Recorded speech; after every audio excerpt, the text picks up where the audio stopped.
الحمد للہ وحدہ والصلاة والسلام علی من لا نبی بعدہ فاعوذ باللہ من الشیطان الرجیم بسم اللہ الرحمن الرحیم۔ تدبر قرآن کورس کا یہ تیسرا درس ہے۔ آج کے درس میں انشاءاللہ ہم سورہ فاتحہ کی تفسیر مکمل کریں گے۔ کل کے درس میں تعوذ یعنی اعوذ باللہ من الشیطان الرجیم اس کی تفسیر مکمل ہو گئی تھی۔ پھر اس میں جلالہ اللہ یعنی اللہ کا جو ذاتی نام ہے اس کی تفسیر ہوئی تھی۔ شیطان کا تعارف اور اس سے بچنا کیوں ضروری ہے اور ہم شیطان سے بچنے کے لیے کیا کر سکتے ہیں اس کے اوپر بات ہوئی تھی۔ پھر بسم اللہ، اور بسم اللہ جو ایک دعا بھی ہے، ذکر بھی ہے، اور اس کے بعد الرحمن الرحیم، اللہ تعالیٰ کی دو عظیم ترین صفات، صفت رحمان اور صفت رحیم کے اوپر ہماری گفتگو مکمل ہوئی تھی۔ اب انشاءاللہ شروع کرتے ہیں الحمدللہ رب العالمین سے۔ الحمدللہ رب العالمین، تمام تعریفیں اللہ تعالیٰ کے لیے ہیں جو تمام جہانوں کا پروردگار ہے۔ الحمد، حمد کا معنی مفہوم کیا ہے کہ اس کے اندر جو یہ الف لام ہے یہ ایک خاص کرنے کے لیے ہوتا ہے، یعنی تمام تعریفیں اللہ تعالیٰ کے لیے ہیں یا اس کے لیے خاص ہیں۔ الحمد کا مطلب ہوتا ہے کہ تمام تعریفیں اللہ تعالیٰ کے لیے ہیں یا اسی کے لیے خاص ہیں۔ یہ تو حمد تعریف کو کہتے ہیں، اور الف اور لام جو ہے، یہ جو الف لام یہ خاص کرنے کے لیے ہے، کیونکہ تعریف کا اصل مستحق و سزاوار صرف اور صرف اللہ تعالیٰ ہی ہے۔ الحمدللہ کے حوالے سے یہاں ہمیں چار نقطے سمجھنے ہیں، چار باتیں سمجھنی ہیں الحمدللہ کے مفہوم کو سمجھنے کے لیے۔ پہلا نقطہ جو ہم کہتے ہیں الحمدللہ، تو اس کے اندر پہلا نقطہ ہمیں یہ سمجھنا ہے کہ تمام کی تمام تعریف، جس قدر بھی تعریف ممکن ہے، کیونکہ اللہ تعالیٰ کی تعریف کا کوئی حق ادا نہیں کر سکتا، اس کی مخلوق اس کی تعریف کا حق ادا کرنے سے قاصر ہے، عاجز ہے۔ اگر تمام کے تمام مخلوق مل جائے اور تمام مخلوقات مل کے اللہ تعالیٰ کی تعریف بیان کرنا شروع کریں، نہیں کر سکتے۔ سورہ کہف کے اندر اور سورہ لقمان کے اندر اللہ تعالیٰ نے اس بات کو دو جگہ پہ قرآن پاک میں بیان فرمایا ہے کہ اگر اس دنیا کے اندر جتنے درخت موجود ہیں ان سب کو کاٹ کر اگر اس کے قلم بنا دیے جائیں، انسان ذرا تصور کرے کہ جتنے بھی دنیا کے اندر درخت موجود ہیں سب کے سب، تو ان کی تعداد کتنی ہوگی؟ تمام درختوں کو کاٹ کے اس کے قلم بنا دیے جائیں، تمام سمندر جو موجود ہے دنیا میں، جو پانی موجود ہے وہ سب سیاہی بن جائے، اور اللہ کی تمام مخلوق، پوری مخلوقات، اللہ کو چھوڑ کے تمام مخلوقات سب مل کے اللہ کی کلمات کو لکھنا شروع کریں، اللہ کی حمد و ثنا، اس کی تعریف و توصیف، اس کی کبریائی، اس کی بزرگی، اس کے کلمات لکھنا شروع کرے، تمام درختوں کے جو قلم بنائے گئے ہیں قلم ٹوٹ جائیں گے، سمندر کی سیاہی ختم ہو جائے گی، خشک ہو جائے گی، مخلوق عاجز آ جائے گی، اس رب کبریا جل و علا اس کی تعریف کا حق ادا نہیں ہو سکتا، اس کی تعریف کا حق اس کی مخلوق ادا نہیں کر سکتی ہے۔ تو تمام تعریف جو ممکن ہے دنیا کے اندر، جن لوگوں نے بھی اللہ کی تعریف اب تک کی ہے، تعریف اس وقت ہو رہی ہے، ہمارے مرنے کے بعد بھی قیامت تک ہوتی رہے گی، بلکہ قیامت کے میدان میں بھی اللہ کی تعریف ہوگی، جنت میں بھی اللہ کی تعریف ہوتی رہے گی، یہ تمام نصوص سے ثابت ہیں۔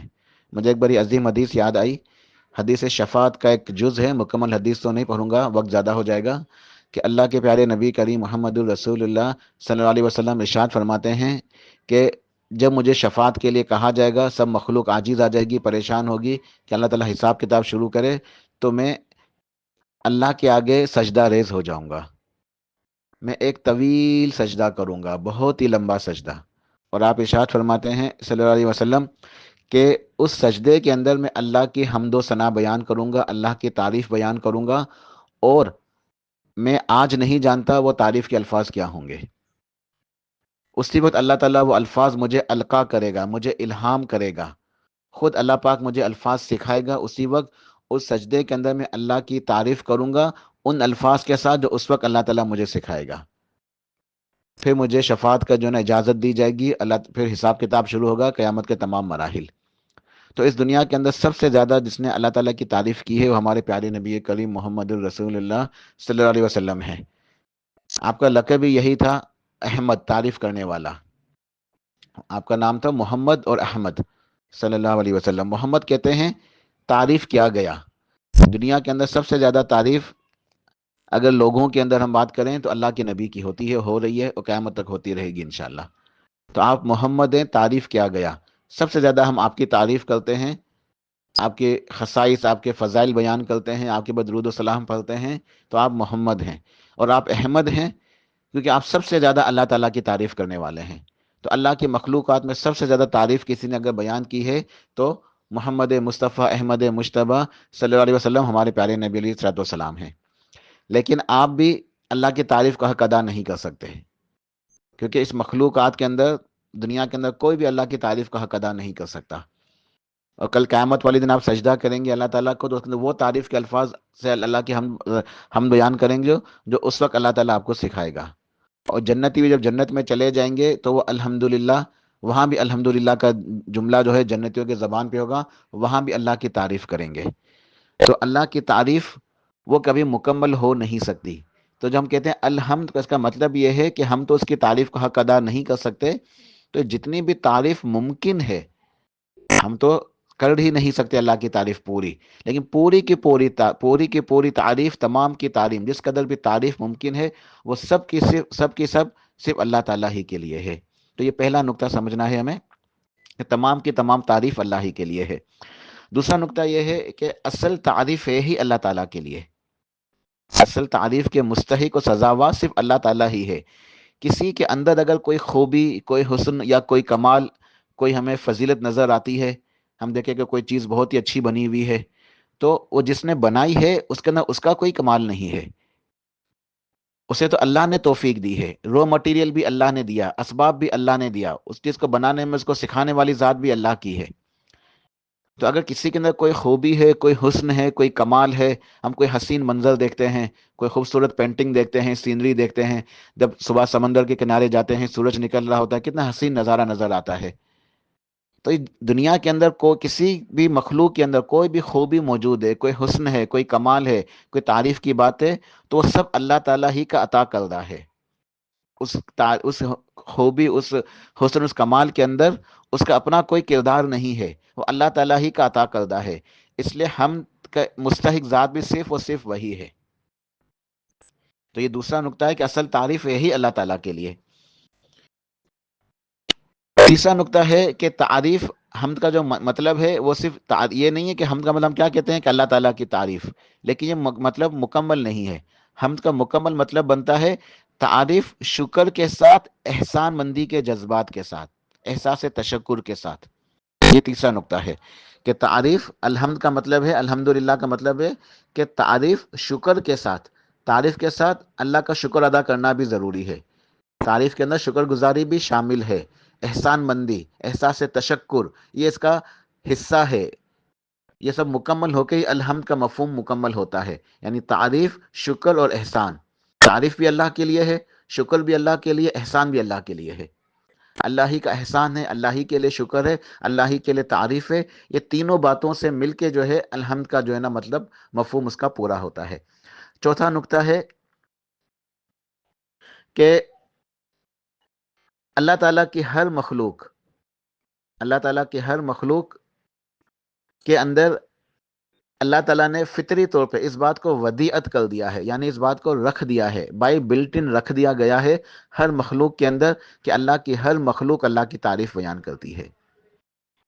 یہ بات قرآن پاک سے اور احادیث سے ثابت ہے کہ ہمیں اس کی کیفیت پتہ نہیں چل سکتی، ہمیں اس کی کیفیت پتہ نہیں چل سکتی، ہم اس کی کیفیت کو سمجھ نہیں سکتے، لیکن یہ بات بالکل نصوص سے ثابت ہے کہ اللہ تعالیٰ کی ہر مخلوق یسبح للہ ما فی السماوات والارض، سبح للہ ما فی السماوات والارض، اس مفہوم کی بہت ساری آیتیں ہیں کہ اللہ کی ہر مخلوق، ایک ایک ذرہ اس کائنات کا، اس کی فطرت کے اندر اللہ تعالیٰ نے اس بات کو رکھ دیا ہے، بائی بلٹن یہ بات موجود ہے، یعنی ودیعت کر دی گئی ہے، رکھ دی گئی ہے کہ وہ اللہ تعالیٰ کی تعریف بیان کرتی ہے۔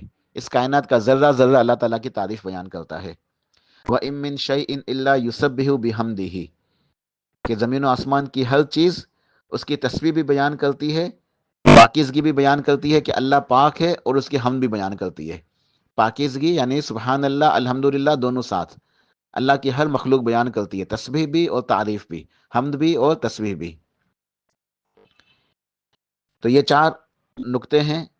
جب ان 4 نقطوں کو سمجھیں گے تب ہمیں بات سمجھ میں آئے گی کہ الحمدللہ کا صحیح مفہوم کیا ہے۔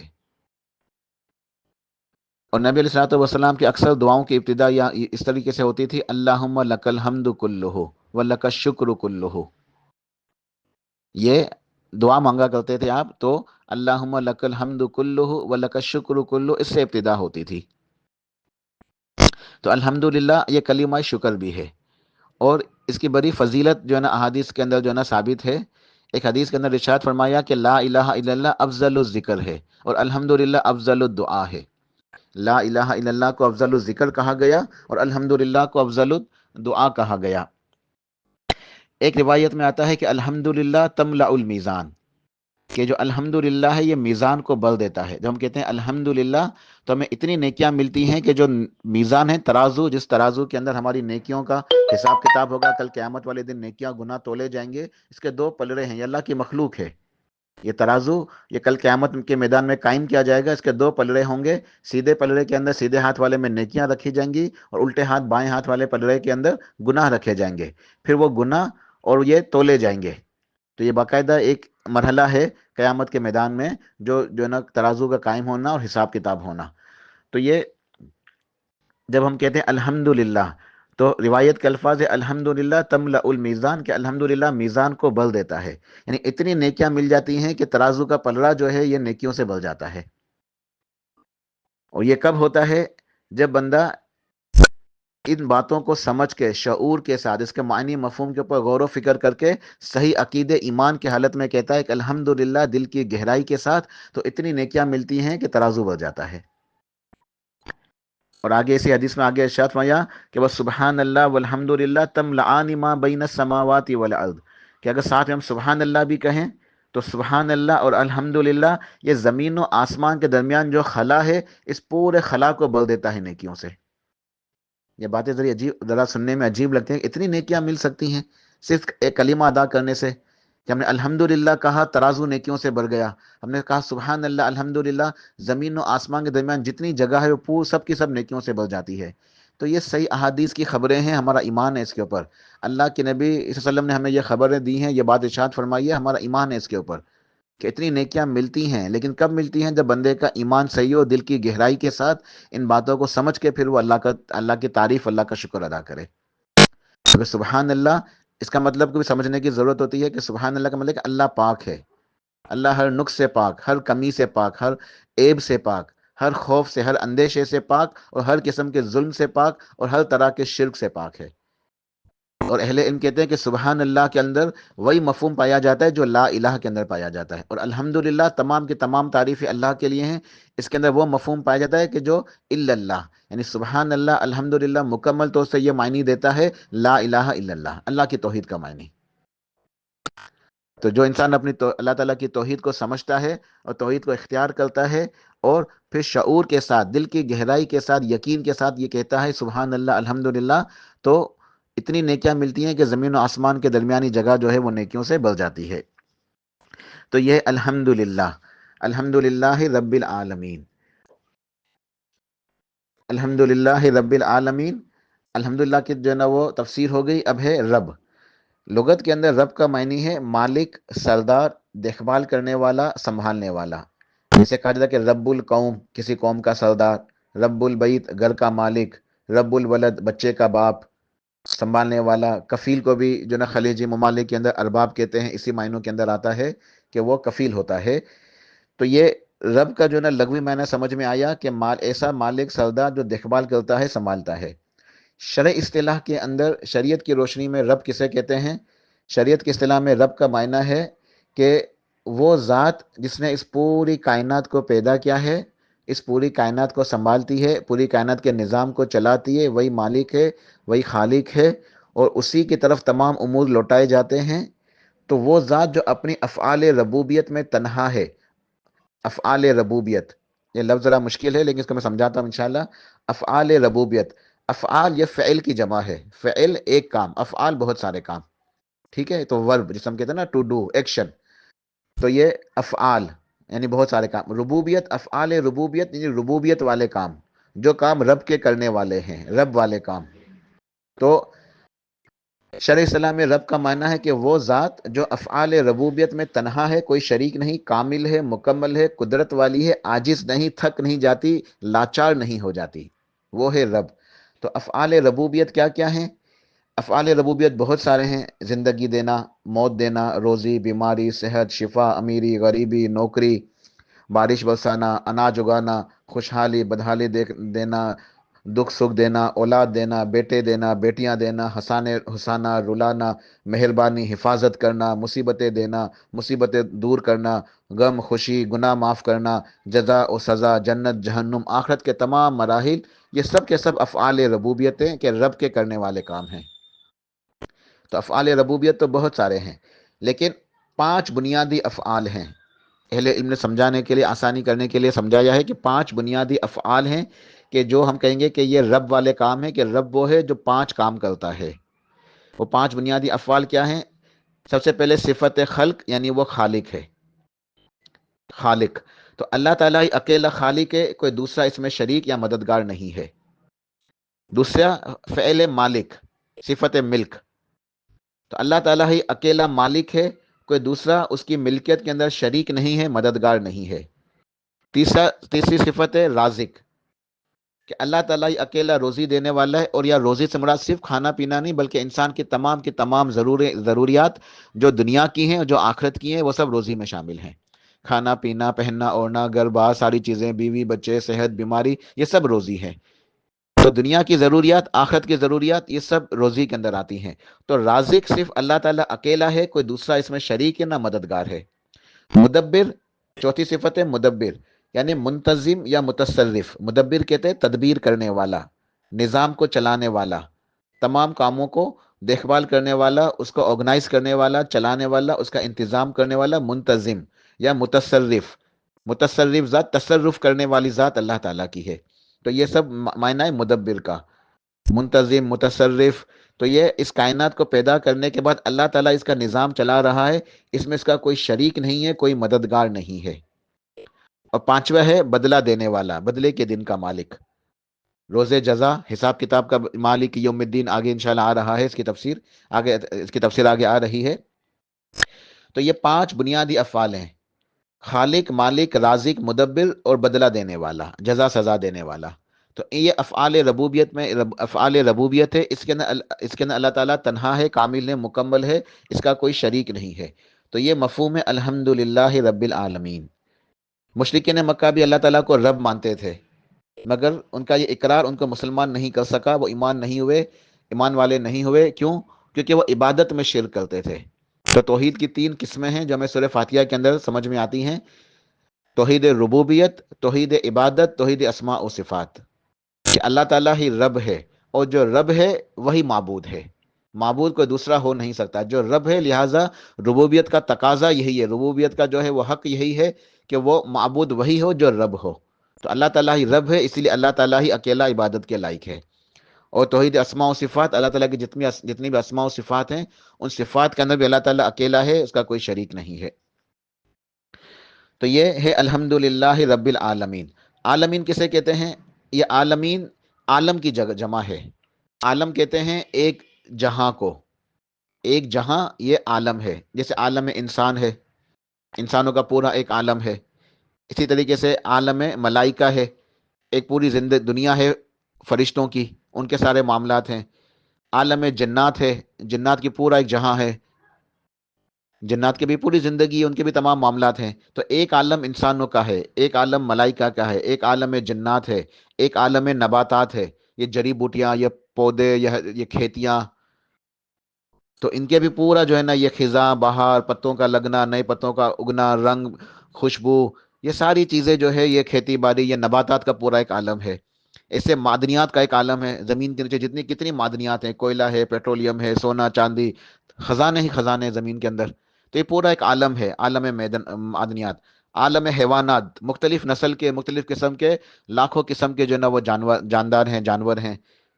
سمندر کا ایک نظام ہے، سمندر کا عالم، فضاؤں کا ایک نظام ہے، فضاؤں کا عالم، پرندے ہیں، گیسوں کا ایک نظام ہے۔ تو اس دنیا کے اندر بہت سارے عالم ہیں۔ عالم کہتے ہیں ایک جہاں کو، تو عالمین یہ عالم کی جمع ہے، تمام جہانوں، تمام کے تمام عالم۔ تو الحمدللہ رب العالمین کے تمام تعریفیں شکر کے ساتھ اور احسان مندی کے ساتھ، تعریف احسان کے ساتھ اور شکر کے ساتھ اللہ تعالیٰ کے لیے ہے، جو رب العالمین ہے، تمام جہانوں کا پروردگار ہے، تمام جہانوں کا پروردگار ہے۔ تو یہ الحمدللہ رب العالمین۔ اگلی آیت ہے الرحمن الرحیم۔ الرحمن الرحیم کی تفسیر پچھلے درس کے اندر ہو چکی ہے، تو انشاءاللہ اس پہ بات نہیں کرتے ورنہ وقت بہت زیادہ ہو جائے گا۔ صرف ایک نقطہ سمجھنا ہے یہاں ہمیں کہ الرحمن الرحیم کا مطلب ہے کہ بہت زیادہ کثرت سے، مبالغے سے رحم کرنے والا، دنیا میں بھی اور آخرت میں بھی۔ تفسیر پوری آگے پیچھے گزر چکی ہے کہ رحمان فی الدنیا اور رحیم فی الآخرہ، ٹھیک ہے۔ یہاں یہ سمجھنا ہے کہ جو اہل ایمان ہیں ان کو جب اب یہ احادیث ہم سنتے ہیں، قرآن پاک کی آیات پڑھتے ہیں، جو آیت رحمتوں والی آیتیں ہیں، اور احادیث کے اندر بہت ساری اللہ تعالیٰ کی رحمتوں کا تذکرہ، جو کل جو بیان ہوئی، اللہ تعالیٰ کی 100 رحمتیں، صرف ایک حصے کی رحمت اللہ تعالیٰ نے دنیا کے اندر نازل فرمائی ہے، باقی 99 اللہ تعالیٰ کے پاس ہیں۔ تو ان تمام جو ہے نا یہ رحمتوں والی آیات اور احادیث کا جب مطالعہ کرتے ہیں، پڑھتے ہیں، تو ہمارے دل کے اندر کبھی بھی یہ کوئی دلیری یا بے خوفی نہیں ہونی چاہیے کہ ہم گناہوں کے اوپر جری ہو جائیں، کہ اللہ تعالیٰ تو غفور ہے، اللہ تعالیٰ تو رحیم ہے، اللہ تعالیٰ تو کریم ہے، غفار ہے، معاف کرنے والا ہے، تو ہم گناہ کرتے رہیں اس امید کے اوپر کہ اللہ تعالیٰ معاف کر دے گا۔ تو ہم اللہ تعالیٰ کی ذات سے بے خوف ہو جائیں، دل کے اندر اللہ تعالیٰ کا ڈر نہ ہو، اور معصیتیں اور نافرمانیوں کا ارتکاب کرتے ہوئے حدود الہی کو پامال کریں، اللہ تعالیٰ کی نافرمانی کریں، یہ بہت بڑی گمراہی ہے۔ یہ شیطان کی جو نا چال ہے یہ، کہ ہاں اللہ تعالیٰ رحیم ہے، اللہ تعالیٰ کریم ہے، اللہ تعالیٰ معاف کرنے والا ہے، گناہ کرتے جاؤ، یہ شیطان کی بہت بڑی گمراہی ہے۔ اللہ تعالیٰ یقیناً معاف کرنے والا ہے، رحم کرنے والا ہے، لیکن کس کے لیے؟ جو اس کے لیے ڈرتا بھی ہے اور کوشش بھی کرتا ہے، نیکیاں بھی کرتا ہے۔ وَإِنِّي لَغَفَّارٌ، خود اللہ پاک نے قرآن پاک میں ارشاد فرمایا وَإِنِّي لَغَفَّارٌ لِمَن تَابَ وَآمَنَ وَعَمَلَ صَالِحًا ثُمَّ اهْتَدَىٰ۔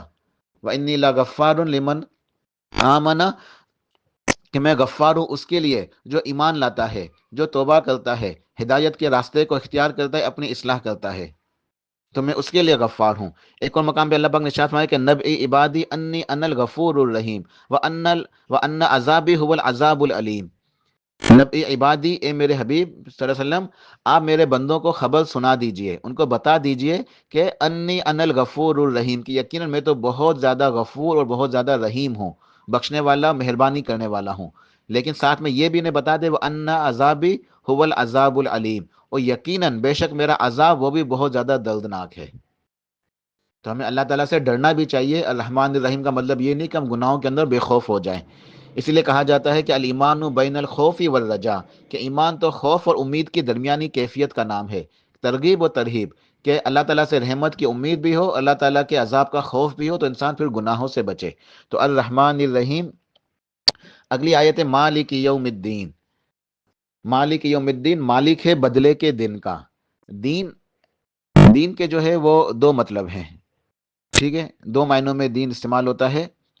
پہلا اس کا مطلب ہے نظام حیات، دین کہتے ہیں نظام حیات کو، یا بادشاہ کا قانون، یا زندگی گزارنے کا طریقہ، مذہب۔ یہ دین کا پہلا مطلب ہے، نظام حیات، بادشاہ کا قانون، یا زندگی گزارنے کا طریقہ یا مذہب۔ جیسے قرآن پاک میں اللہ پاک نے ارشاد فرمایا ان الدین عند اللہ الاسلام، سورہ آل عمران کی آیت ہے کہ بے شک دین تو اللہ کے نزدیک اسلام ہے۔ یہ مطلب کیا کہ مذہب صرف اسلام ہے، زندگی گزارنے کا جو طریقہ ہے، عبادت کس کی کرنی ہے، کیسے کرنی ہے، زندگی کیسے گزارنی ہے، یہ صرف اسلام کے مطابق ہوگا۔ وَمَن يَبْتَغِ غَيْرَ الْإِسْلَامِ دِينًا فَلَن يُقْبَلَ مِنْهُ وَهُوَ فِي الْآخِرَةِ مِنَ الْخَاسِرِينَ۔ سورہ آل عمران میں ہی ایک اور جگہ پہ آیت نمبر 85 میں ارشاد فرمایا کہ جو اسلام کے علاوہ کوئی اور دین تلاش کرے گا، کوئی اور طریقہ زندگی گزارنے کا، کوئی اور نظام کے متلاشی ہوگا، تو اللہ تعالیٰ اس سے اس نظام کو، اس نظام حیات کو، اس مذہب کو قبول نہیں کریں گے۔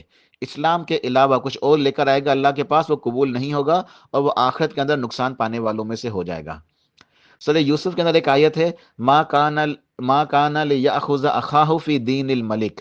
سیدنا یوسف علیہ السلام اپنے بھائی بنیامین کو روکنا چاہتے تھے اپنے پاس، تو اللہ پاک نے وہاں ارشاد فرمایا کہ وہ اپنے بھائی کو روک نہیں سکتے تھے فی دین الملک، کہ جو اس وقت مصر کا بادشاہ تھا اس کے دین یعنی اس کے قانون کے تحت۔ تو یہاں دین، دین الملک، بادشاہ کا قانون، اس کے ان معنوں میں استعمال ہوا ہے. تو دین کا پہلا مطلب ہے نظام حیات یا بادشاہ کا قانون یا زندگی گزارنے کا طریقہ، نظام یا مذہب. اور دوسرا مطلب ہے بدلہ. دین کا دوسرا مطلب ہے بدلہ، جزا، سزا، عقیدہ آخرت. تو مالک یوم الدین کے مالک ہے بدلے کا دن کا، یہاں دوسرا مفہوم مراد ہے، وہ ہے جزا، سزا، بدلہ، بدلے کے دن کا مالک ہے، بدلے کے دن کا مالک ہے. اور اس سے مطلب کیا ہے کہ عقیدہ آخرت، ہمیں اپنے آخرت کی فکر ہونی چاہیے. ہمیں بدلہ ملے گا، ہمیں جزا، سزا ملے گی، ہمارے جو کچھ بھی اعمال ہوں گے اس کا بدلہ ملے گا. یہ ہے مالک یوم الدین، بدلے کے دن کا مالک ہے، یعنی قیامت کے دن کا مالک ہے اللہ تعالیٰ. عدل اور انصاف، یہ ہمارے زبان میں استعمال ہوتے ہیں، ایک لفظ عدل اور ایک انصاف. تو ہم کہتے ہیں کہ جو ہے نا یہ اللہ تعالیٰ قیامت والے دن پورا پورا انصاف کرے گا اور عدل کرے گا. یہاں ایک بات ذہن نشین رہے کہ عدل اور انصاف جو ہے نا، یہ ویسے تو ہم مفہوم ہے، مترادف ہے، دونوں کا مطلب ایک ہی ہے، لیکن اس کے اندر ایک علمی فرق ہے. عدل و انصاف کے اندر ایک علمی فرق ہے. وہ علمی فرق کیا ہے کہ انصاف کہتے ہیں کسی بھی چیز کو بانٹ دینے کو، آدھا آدھا کر دینا. مثال کے طور پہ اگر ہمارے کوئی بچے کسی چیز کے لیے، دو بچے ہیں وہ ایک ہی چیز کے لیے جھگڑ رہے ہیں، تو جب معاملہ بڑوں کے پاس آئے تو وہ کیا کرتے ہیں، دونوں میں آدھی آدھی بانٹ دیتے ہیں کہ تم دونوں آدھی آدھی لے لو. تو کہتے ہیں ہم نے انصاف کر دیا. یہ نصف نصف، یہ لفظ نکلا انصاف، نصف نصف کہتے ہیں آدھے کو. دیکھیں یاد رکھیں ایک بات کہ دنیا کے اندر جو ہے نا عدل، عدل جو ہے وہ دنیا کے اندر ممکن نہیں ہے.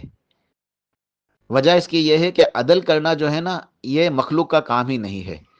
انسان کے پاس معاملات آتے ہیں، قاضی کے پاس فیصلے آتے ہیں، سربراہ مملکت ہوتے ہیں، لوگ گھر کے سربراہ ہیں، لوگوں کے پاس معاملات آتے ہیں، کیسز آتے ہیں، تو وہ کہتے ہیں کہ ٹھیک ہے ہم انصاف کے ساتھ جو ہے نا آپ کا جو ہے نا معاملہ حل کرتے ہیں. ایک تو دنیا کے اندر انصاف کا نظام کہیں بھی جو ہے نا وہ مکمل ہے ہی نہیں، انصاف ملتا ہی نہیں ہے. اور دوسری بات، انصاف ملے گا بھی تو وہ انصاف ہوگا، عدل نہیں ہو سکتا. عدل انصاف کے اندر فرق ہے.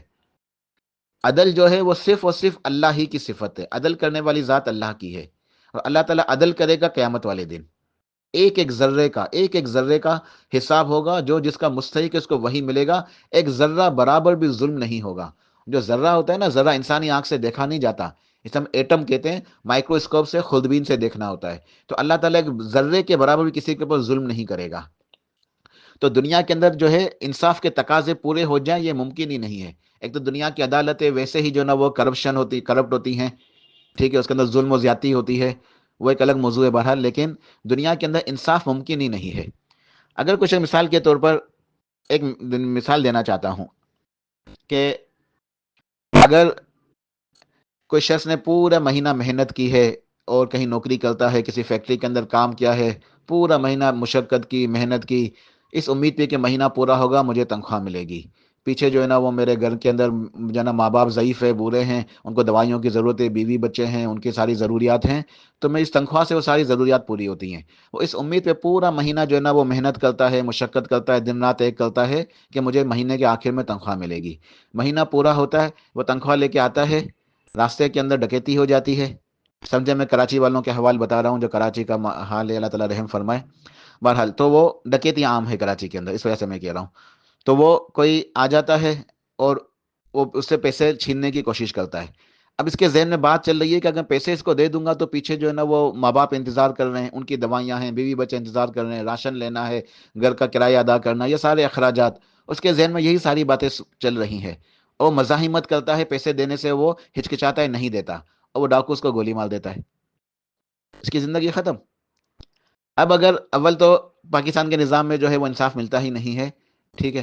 اگر تصور کر لیا جائے کہ اگر معاملہ چل گیا، عدالت تک پہنچ گیا، گرفتار ہو گیا، سب کچھ ہو گیا، اب جو میکسیمم اس کو سزا ہو سکتی ہے وہ کیا ہو سکتی ہے؟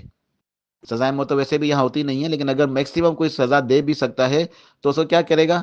خون کے بدلے خون، قتل کے بدلے قتل، اس کو مار دو، پھانسی پہ چڑھا دو. کیا انصاف کا حق ادا ہو گیا؟ وہ تو اس کی زندگی چلے گی، اس کے بدلے میں ڈاکو کی زندگی بھی چلی گئی. لیکن ایک زندگی کے پیچھے ایک زندگی. ڈاکو نے اس کو گولی مار دی، حکومت نے بدلے میں ڈاکو کو پھانسی چڑھا دیا، تو اس کی زندگی کے بدلے اس کی زندگی. لیکن جو پیچھے گھر کے اندر جو ضعیف والدین ہیں جو دوائیوں کے لیے انتظار کر رہے تھے، وہ زندہ بے موت مر گئے. پیچھے بیوی بچے، پورا ایک نظام، پورا ایک خاندان جو ہے وہ تباہ و برباد ہو گیا. تو ایک چھوٹی سی مثال ہے، ایسی مثال ہے بہت ہی سمجھنے کے لیے. اگر کسی نے کسی ملک کے اندر ایٹم بم گرا دیا، جیسے جاپان میں امریکہ نے گرایا تھا، تو اب اس کا کوئی دنیا کے اندر اس کا مقدمہ چل سکتا ہے؟ کیا فیصلہ آئے گا؟ جس نے ایٹم بم گرایا، جس نے پورے کے پورے شہر ہیروشیما ناگاساکی تباہ کر دیے، کیا اس کا جو ہے نا وہ فیصلہ ہو سکتا ہے عدالت کے اندر؟ تو دنیا کے اندر جو ہے وہ ممکن نہیں ہے. دنیا کے اندر انصاف ممکن نہیں ہے، اور انصاف ہوتا ہی آدھا آدھا بانٹ دینا اور تقسیم کر دینا. اس کے لیے دوسرا جو لفظ ہے وہ ہے عدل. عدل کہتے ہیں پورے کا پورا 100% بدلا دینا، پورے کا پورا 100% بدلا دینا.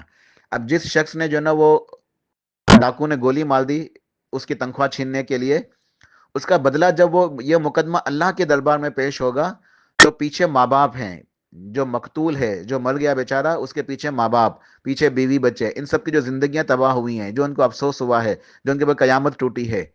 تو یہ دنیا کے اندر ممکن نہیں ہے. یہ آخرت کے اندر ہی ممکن ہے کہ اللہ تعالیٰ ہی کے پاس یہ طاقت ہے، اللہ ہی کے پاس یہ قدرت ہے. کیوں کہ وہ مالک یوم الدین ہے، بدلے کے دن کا مالک ہے. اور بدلے کے دن کا مالک ہے، وہی جو ہے نا وہ عدل کے ساتھ، انصاف کے ساتھ جو ہے نا یہ ساری چیزوں کا جو ہے نا حق ادا کر سکتا ہے. اور وہ رب بدلہ دینے کے اوپر قدرت رکھتا ہے.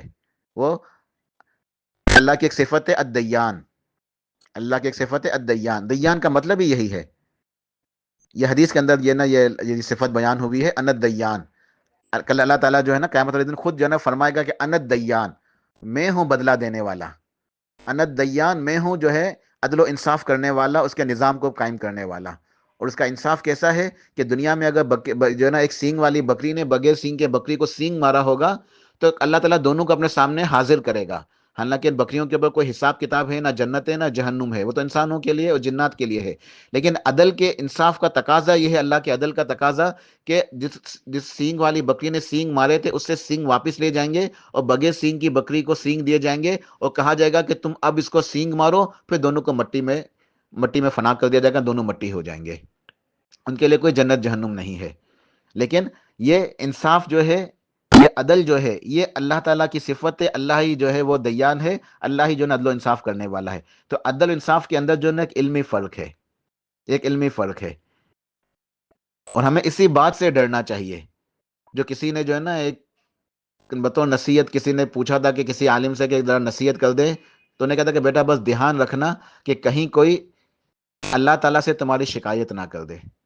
زندگی ایسے گزارنا کہ کہیں کوئی اللہ تعالیٰ سے تمہاری شکایت نہ کر دے. تو یہ حقوق العباد ہے نا، یہ بہت سنگین معاملہ ہے، اس میں بہت زیادہ ڈرنا چاہیے ہمیں. تو یوم یقوم الناس لرب العالمین، کل قیامت والے دن جب تمام لوگ رب کے دربار میں، یوم یقوم الناس لرب العالمین، رب العالمین کے سامنے کھڑے ہوں گے. اور کس کیفیت میں کھڑے ہوں گے؟ حدیث کے اندر وہ ذکر ہوئی ہے کہ جیسے ماں کے پیٹ سے پیدا ہوئے. بچہ ماں کے پیٹ سے پیدا ہوتا ہے بغیر لباس کے، بغیر جوتوں کے، بغیر چپل کے، بغیر کپڑوں کے، بغیر ختنہ کیے ہوئے آتا ہے. جس طریقے سے ماں کے پیٹ سے پیدا ہوئے، کل اللہ تعالیٰ اسی طریقے سے اپنے سامنے کھڑا کرے گا. حساب لینے کے ٹائم ہر بندے کی یہی کیفیت ہوگی، ہر بندے کی یہی حالت ہوگی کہ وہ اللہ کے سامنے کھڑا ہوگا اپنی زندگی کے اندر جو کچھ بھی کیا ہے اس کا حساب دینے کے لیے. لیکن لباس نہیں ہوگا. اب اس کے اندر کیا حکمت ہے؟ اللہ چاہے تو لباس پہنا دے، لباس تو بعد میں پہنایا جائے گا، حساب کے بعد لباس عطا ہوگا، حساب سے پہلے لباس بھی نہیں ملے گا. یہ ایک کم مائیگی کا احساس ہے کہ اس وقت بندے کی بے بسی کا یہ احساس ہے کہ آج بندہ اس حدیث کو سنے، اس کے اوپر غور و فکر کرے کہ اللہ کے نبی علیہ الصلوۃ والسلام نے ہمیں خبر دے دی ہے کہ اللہ کے سامنے کھڑے ہونا ہے. یوم یقوم الناس لرب العالمین، یہ تو قرآن پاک کی آیت ہے. اور حدیث کے اندر آتا ہے کہ بندے رب کے سامنے کھڑے ہوں گے جیسے ماں کے پیٹ سے پیدا ہوئے ہیں، بغیر چپل کے، بغیر جوتے کے، بغیر لباس کے، بغیر ختنہ کے، جیسے ماں کے پیٹ سے آئے تھے بالکل ویسے ہی کھڑے ہوں گے. یہ ایک کم مائیگی کا احساس ہے. آج کیا ہوتا ہے کہ ہم لباس پہنے ہوئے ہیں، اچھے سے اچھا لباس ہے، ساتھ میں موبائل ہے، والیٹ ہے ہمارے لباس کے اندر موجود ہے، پرس کے اندر پیسے ہیں، ڈیبٹ کارڈ ہے، اے ٹی ایم کارڈ ہے، چیک بک ہے. کوئی معاملہ ہوگا ٹھیک ہے نمٹ لیں گے انشاءاللہ، پیسے ہیں ہمارے پاس، اے ٹی ایم یوز کریں گے یا ڈیبٹ کارڈ یوز کریں گے، کریڈٹ کارڈ، یا کسی کو فون کر دیں گے. تو ایک انسان کے پاس ہوتا ہے کہ ہاں ٹھیک ہے کچھ ہے ہمارے پاس جس سے ہم دنیاوی معاملات میں نمٹ لیں گے. لیکن وہ ایک کم مائیگی کا احساس ہوگا کہ آج تم رب کے سامنے کھڑے ہو، کچھ بھی تمہارے ہاتھ میں نہیں ہے. تہی دامہ تہی دست، تہی دامہ تہی دست، دامن بھی خالی، ہاتھ بھی خالی، کچھ بھی نہیں ہے، کوئی روپیہ پیسہ کچھ بھی نہیں ہے. یعنی بے بسی کی، کم مائیگی کی بے سر و سامانی کی یہ انتہا ہے کہ جسم پہ لباس نہیں ہے. یہ حکمت ہے کہ بغیر لباس کے اللہ تعالیٰ حساب لے گا. اللہ پاک چاہے تو حساب لباس پہنا کے پھر بھی حساب لے سکتا ہے، لیکن بندے کو یہ احساس کہ آج میرے پاس کچھ بھی نہیں ہے، نہ والیٹ ہے، نہ چیک بک ہے، نہ کوئی فون ہے، نہ کوئی مدد کرنے والا ہے، حتیٰ کہ بالکل ننگا کھڑا ہوں اللہ کے سامنے حساب دینے کے لیے، بالکل زیرو. یہ زیرو کی پوزیشن سمجھانے کے لیے، اور ایک ایک عمل کا حساب، ایک ایک ذرے کا حساب دینا ہے. لہٰذا ہم دنیا کے اندر جو ہے اس کی تیاری کر لیں، دنیا کے اندر اس کی فکر کر لیں کہ وہ دن ایک آنے والا ہے جب اللہ تعالیٰ تمام مخلوقات کو مارے گا، سور پھونکی جائے گی، سب کی سب، تمام کی تمام مخلوقات ختم ہو جائیں گی، کوئی مخلوق باقی نہیں ہوگی. پھر اللہ تعالیٰ خود پوچھے گا این الملوک، کہاں ہے بادشاہ، این الجبارون، کہاں ہے جبر کرنے والے، این المتکبرون، کہاں ہے دنیا کے اندر تکبر کرنے والے، لمن الملک اليوم، لمن الملک اليوم، آج کس کی بادشاہت ہے، آج کس کی حکومت ہے. اللہ سوال کر رہا ہے، کوئی اللہ کو جواب نہیں دے رہا، کیوں؟ کوئی مخلوق موجود ہی نہیں ہے، سب کو اللہ تعالیٰ نے مار دیا، سب ختم، امیر غریب بادشاہ فقیر سب ختم، کچھ بھی نہیں ہے. لمن الملک اليوم، کون ہے بادشاہ آج، کس کی آج بادشاہ ہے، کس کی آج بادشاہت ہے؟ خود اللہ تعالیٰ اپنے آپ کو جواب دے گا، للہ الواحد القہار. یہ قرآن پاک کی آیت ہے، یہ للہ الواحد القہار، آج تو اکیلے اللہ تعالیٰ کی، جو اکیلا ہے، قہار ہے، زبردست ہے، غالب ہے، اس کی بادشاہت ہے. وما ادراک ما یوم الدین، ایک بدلے کا دن اللہ نے مقرر کیا ہے، سب کو مارے گا، پھر دوبارہ کھڑا کرے گا، پھر زندہ کرے گا، پھر زندہ کرے گا، پھر حساب کتاب لے گا. وما ادراک ما یوم الدین، آپ کو کیا پتا کہ بدلے کا دن کیا ہے؟ ثم ما ادراک ما یوم الدین، اور پھر آپ کیا جانتے ہیں کہ بدلے کا دن کیا ہے؟ یوم لا تملک نفس لنفس شیئا والامر یومئذ للہ، کہ وہ دن کہ جب کوئی نفس کسی نفس کے لیے، کسی کے لیے کچھ بھی اختیار نہیں رکھے گا، اور حکم صرف اور صرف اللہ ہی کا چلے گا. تو یہ ہے مالک یوم الدین، بدلے کے دن کا مالک. تو ہمیں اس عقیدے کو دل کے اندر راسخ کرنا چاہیے، مضبوط کرنا چاہیے. یہ ہمارا تدبر ہے، ہمارا تذکر اس قرآن آیات کے اندر کہ اللہ تعالیٰ وہی رب ہے، وہی عبادت کے لائق ہے، وہی بدلے کے دن کا، قیامت کے دن کا مالک ہے. ہمیں کل قیامت والے دن اللہ کے سامنے کھڑے ہونا ہے، ننگے کھڑے ہونا ہے، بغیر لباس کے، بغیر جوتوں کے، اور اسی حالت میں ایک ایک عمل کا حساب دینا ہے. تو اس کی فکر کریں ہم. وقت میرا پورا ہو گیا. امید یہی تھی کہ آج تفسیر مکمل ہو جائے گی انشاءاللہ، لیکن کوئی بات نہیں، انشاءاللہ اگلے درس میں اس کو پورا کریں گے. تو اگر کچھ وقت زیادہ لگ رہا ہے تو انشاءاللہ اس کے اندر بڑی ہمیں ایک نصیحت بھی حاصل ہو رہی ہے. جب یہ تفسیر مکمل ہوگی پھر ایک انشاءاللہ نقطہ بتاؤں گا کہ سورہ فاتحہ میں اتنا وقت کیوں لگایا. اس کے بعد جو انشاءاللہ ہمارے دروس ہوں گے اس میں وقت نہیں لگے گا انشاءاللہ، وہ قرآن پاک کے مختلف مضامین سے نصیحتیں ہوں گی انشاءاللہ. تو اس کورس کو شروع کرنے کا مقصد یہی ہے کہ تدبر قرآن، قرآن پاک کے اندر غور و فکر کریں، تدبر کریں، تذکر کریں، اس سے نصیحت حاصل کریں اور اپنے اصلاح کریں، اپنا تزکیہ کریں. تزکیہ نفس کے لیے مہینہ آیا ہے، رمضان کا مہینہ، اور تزکیہ نفس کے لیے الحمدللہ اللہ کی توفیق سے ہم نے یہ کورس شروع کیا. اللہ پر اس کو مکمل کرائیں اور اس کو ہمیں سمجھنے کی، عمل کرنے کی توفیق عطا فرمائے. آمین برحمتک یا ارحم الراحمین. سبحان ربک رب العزت عما یصفون وسلام علی المرسلین والحمد للہ رب العالمین.